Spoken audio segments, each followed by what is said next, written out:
Mandalia. Tapi semuanya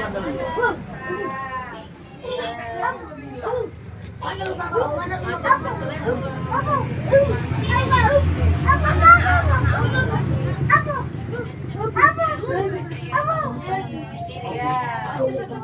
Adek.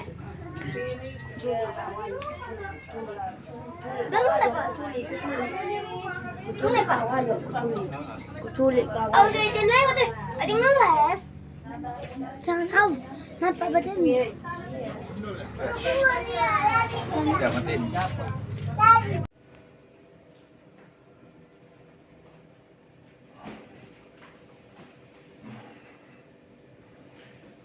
Assalamualaikum warahmatullahi wabarakatuh.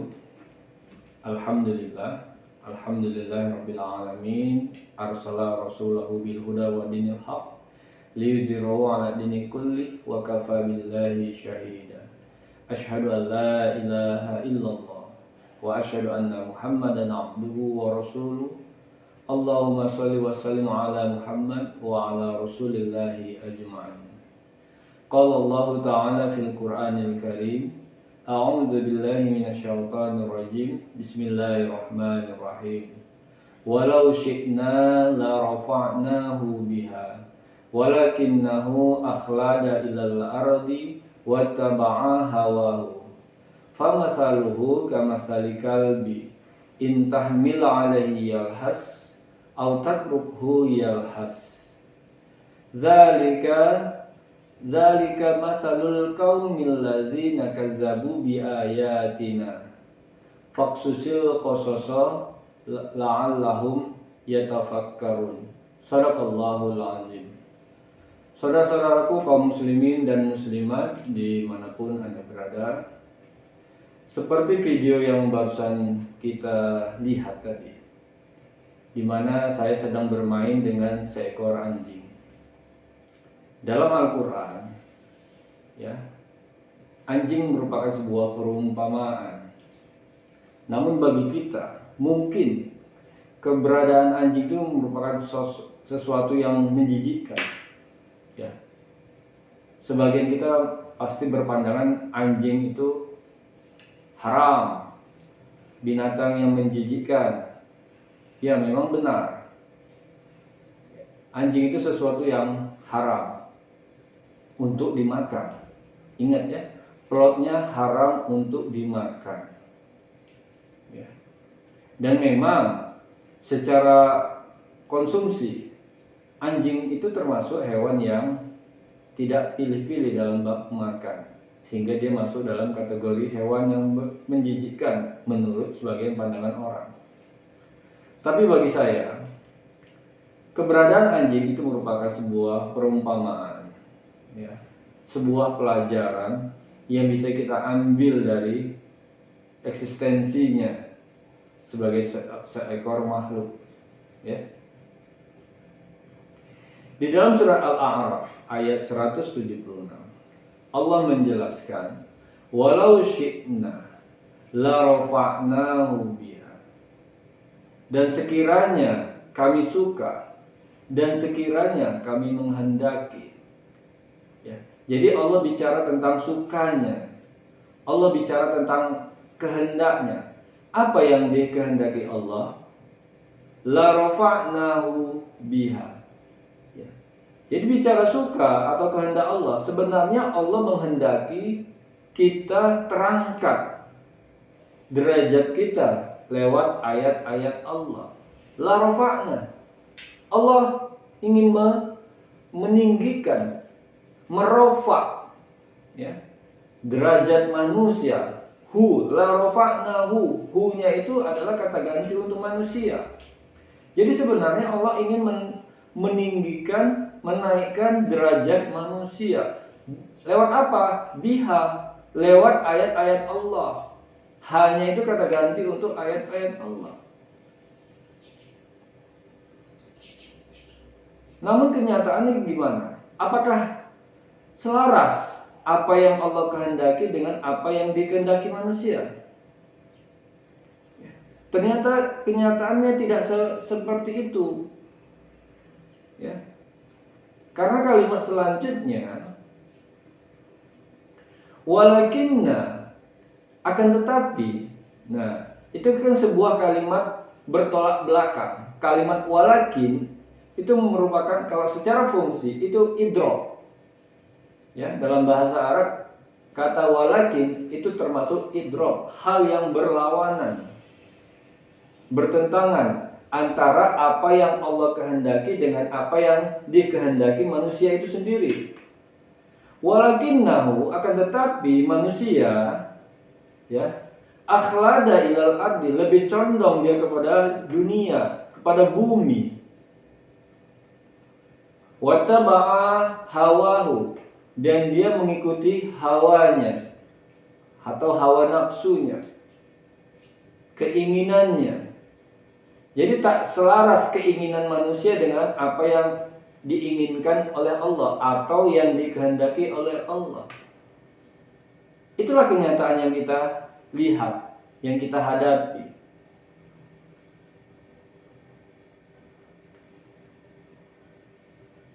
Maka untuk yang hal yang seperti ini, Allah tidak sungkan-sungkan memberikan sebuah perumpamaan. Ya. Famasaluhu kamasali kalbi. Maka permisalan untuk dia, ya, dianya ini kata ganti orang yang condong kepada dunia, orang yang lebih mengikuti hawa nafsunya, maka permisalan untuk mereka adalah seperti anjing, kata Allah. Kalau kita melihat teksnya, tentu kita pasti beranggapan, wah, kasar kali ya Allah, ya, ekstrim kali ya ayatnya. Tidak. Sebenarnya kalau kita berpandangan positif, ya, selalu berpandangan positif, ya, husnuzon terhadap ayat-ayat Allah, maka segala sesuatu yang diungkap itu tidaklah negatif, apapun itu, baik yang diungkap seperti ayat tersebut, itu tidak ada negatifnya. Permisalan yang Allah ungkap ini merupakan inzar, ya, peringatan buat kita, bukan dalam rangka untuk menghina ataupun mencaci manusia itu sendiri, bukan, tapi dia mengingatkan kita, ya. Jadi orang yang seperti itu, orang yang lebih condong kepada dunia dan orang yang lebih mengikuti hawa nafsunya, maka permisalan untuk mereka ini adalah seperti anjing. Sekarang mari kita lihat apa yang kita pahami tentang anjing. Apakah semua sifat anjing semuanya jelek? Tidak. Anjing itu hewan setia, bisa menjadi teman buat manusia, dan dia sangat setia. Selagi tuannya masih memberikan dia makanan kepada dia, maka dia akan menunjukkan kesetiaannya pada manusia. Dia bisa menjadi teman, apapun yang disuruh, apapun yang diperintah, maka dia akan mengikuti segala perintah yang diberikan kepadanya. Dia sangat loyal. Itu kalau kita ambil nilai positifnya, nilai positif dari seekor anjing. Lantas apa nilai negatifnya? Anjing itu tidak mempunyai akal. Ya. Anjing tidak mempunyai akal. Jadi apapun, ya, yang diperintahkan tuannya, mau benar atau salah, dia tidak peduli dengan apapun itu. Dia tetap akan kerjakan itu. Apa yang diperintahkan oleh tuannya, dia akan tetap kerjakan. Ya. Karena tuannya lah yang memberi makan pada dirinya. Nggak peduli dia mau salah mau benar, tetap dia lakukan apapun yang diperintahkan tuannya. Nah, sementara manusia kan punya akal, punya hati, yang mampu membedakan mana yang hak, mana yang batil. Kalau anjing tadi wajar dia tidak mampu membedakan yang hak dan yang batil karena dia tidak punya akal. sehingga dia menuruti apa saja yang dimaui tuannya. Tapi manusia punya akal dan punya hati, yang siogianya mampu dia membedakan mana yang hak, mana yang batil. Namun kecenderungannya seperti kalimat yang di atas tadi, yang dijelaskan di atas tadi, walaupun manusia punya akal dan hati, namun kecenderungannya manusia lebih condong pada dunia dan lebih condong, dan dia lebih mengikuti hawa nafsunya. Bukan tidak banyak manusia yang paham, yang tahu yang hak dan yang batil, tapi dia tetap melakukan sesuatu yang salah. Dia tetap mengikuti kehendaknya, dia tetap mengikuti hawa nafsunya. Tahu dia itu salah, tapi dia tetap lakukan. Maka orang yang seperti ini Allah tidak sungkan-sungkan menyebutnya seperti anjing. Bahkan lebih parah daripada anjing, karena anjing tidak punya akal, sementara manusia punya akal. Tapi dia tetap condong, tetap mengikuti hawa nafsunya. Maka kalaupun ada orang yang menghina kita dengan ucapan anjing, kita nggak usah buru-buru untuk marah, nggak usah buru-buru kita marah. Anggap itu sebuah inzar, anggap itu sebuah peringatan buat kita, mengingatkan kita, benarkah aku ini memang sudah seperti anjing yang lebih condong kepada dunia dan mengikuti hawa nafsu yang ada pada diri kita. Jadi kan itu sebuah inzar. Nggak usah buru-buru kita marah seandainya ada orang yang mengatakan diri kita ini anjing, seperti anjing. Nggak usah marah. Ya. Jadi anjing itu sendiri pun merupakan ayat buat kita. Bagi orang yang mau mengimani ayat-ayat Allah, dia juga merupakan ayat untuk introspeksi diri kita.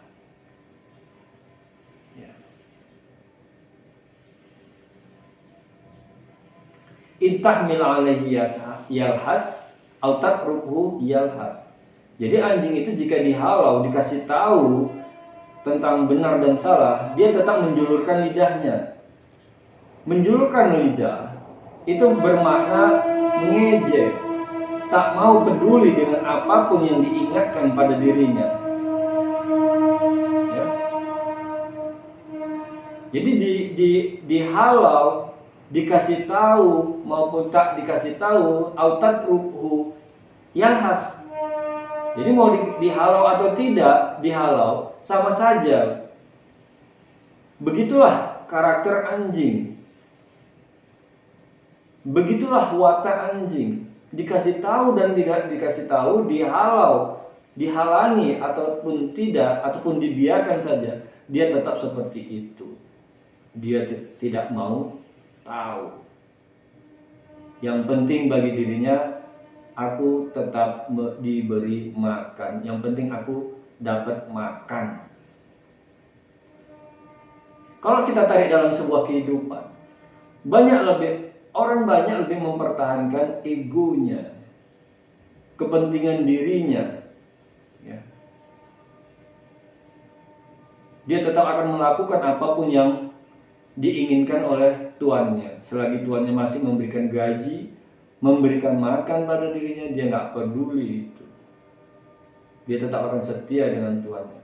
Kalau kita mau tarik dalam sebuah kehidupan, nah apakah kita mau seperti itu? Apakah kita mau diumpamakan seperti anjing?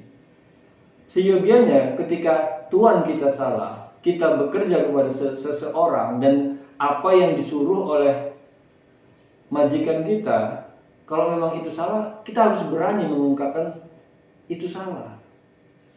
Katakan yang hak itu hak. Kalau memang itu batil, katakan itu batil.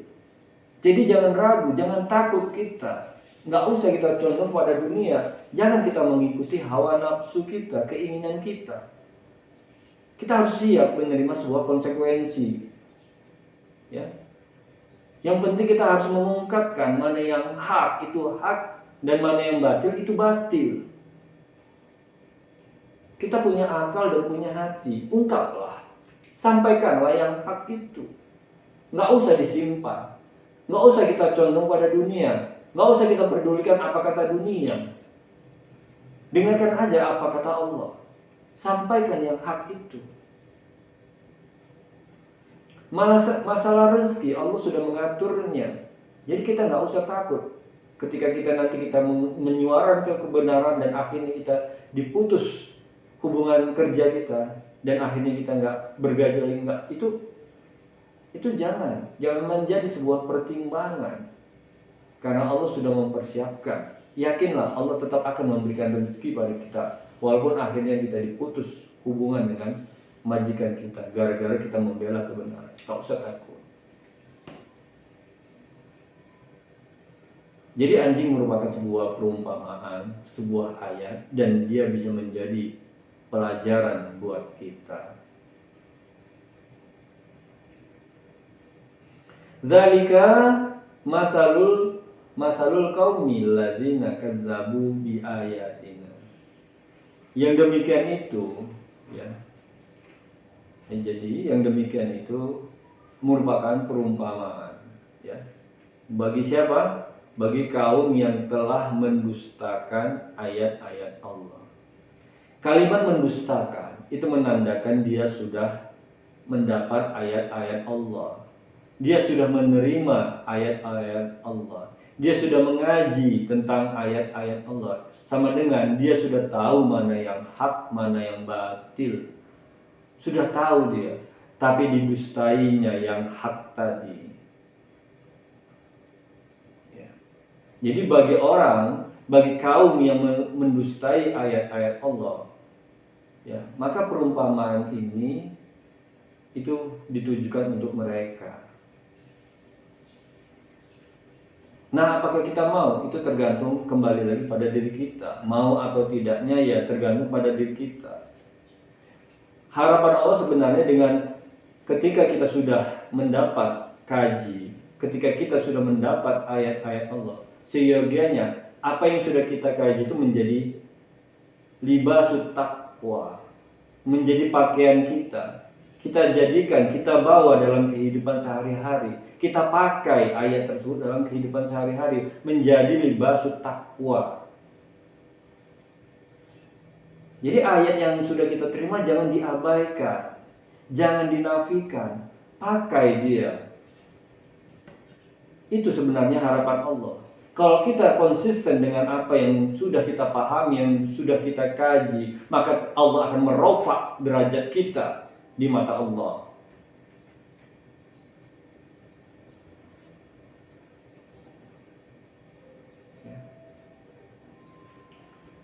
Faksusil kososo. Nah, jadi kalimat faksusil ini merupakan kalimat perintah yang Allah berikan kepada kita yang sudah memahami tentang ayat ini.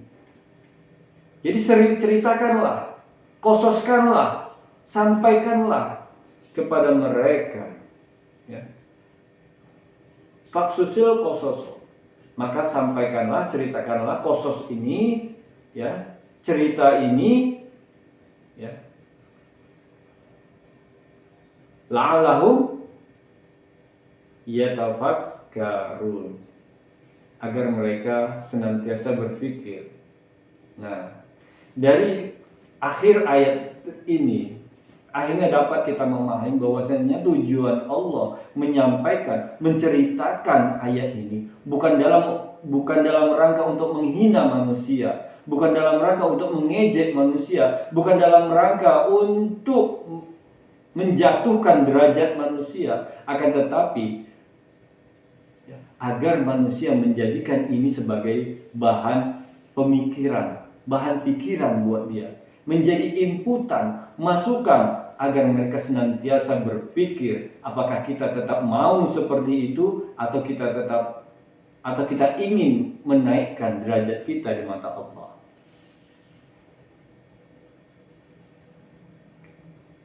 Kembali kepada diri kita lagi.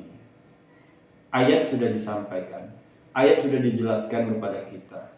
Tinggal lagi, maukah kita seperti anjing atau kita mau menjadi orang yang mulia, memiliki derajat di mata Allah.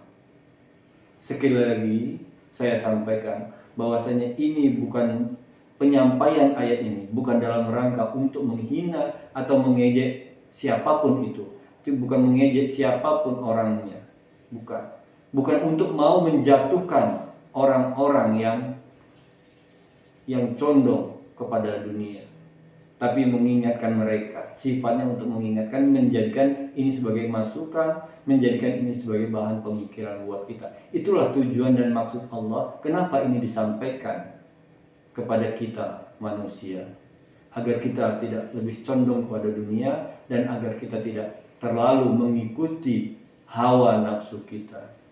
Jika hawa nafsu kita lebih besar daripada diri kita yang sebenarnya, maka akhirnya Allah tidak sungkan-sungkan mengumpamakan diri kita seperti seekor anjing. Ya. Jadi inilah yang bisa disampaikan dalam kajian kita pada hari ini, ya, di mana di surat Al-A'raf ayat 176 Allah menceritakan tentang sebuah perumpamaan, yaitu dengan seekor anjing. Ya. Sekali lagi, lebih kurang saya mohon maaf. Billahi taufiq wal hidayah. Assalamualaikum warahmatullahi wabarakatuh.